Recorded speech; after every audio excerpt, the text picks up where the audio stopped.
Chris Paul. Will, I'm gonna give him a C plus. And the reason I'm gonna give him a C plus because he only played in just the last one, right? Yeah. Just that last game. But what we saw in him, and I know this is it's not fair. Sam Howell gets a D. He gets I'm grading Sam Howell on a steeper curve than the rest of these guys. Yeah.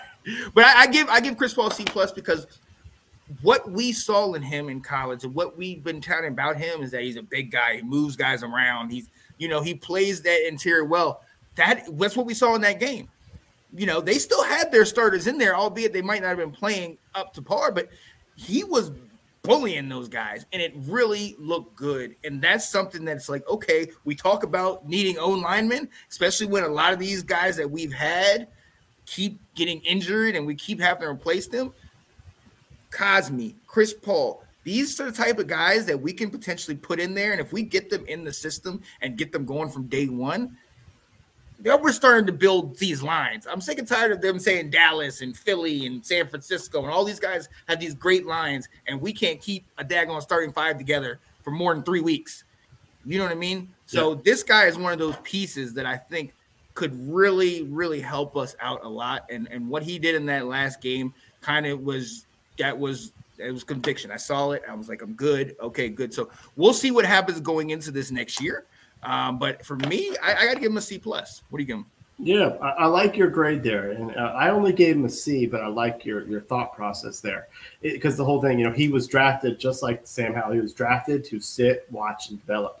Right. And then when he was given an opportunity, in the Dallas game, he really did play well. And there was a lot of talk from our defensive line in practices, not only that week but leading up to it. They're like, this guy can play. This guy's kind of challenging here, So I do think that's a great use of a I think he was a 7th round pick, 6th or 7th round pick, late round pick. That's a terrific use of someone that shows potential, but which at a even if his ceiling is to be a backup guard or someone like a Wes Schweitzer in the 6th round, 7th round, that's fantastic. To get to be developed, if he can be anything more than that, that's even better, So I think there's some real potential with this guy. There's some real intrigue that, so I think they did a good job with that because we only have such a small sample size. I can't praise him too much, but again, he's another one of these. Year one was meant to sit. Year two is when we're want to see, is he a starter potential? Is he the top backup guard? That type of stuff. So it'll be interesting to see how he does. Yeah. So definitely look forward to him in this offseason. Thanks for watching. If you like that clip, be sure to check out the other great content from the Let's Talk Football community. And as always, please like, subscribe, and hit that notification bell so you'll be notified when more great content like this becomes available.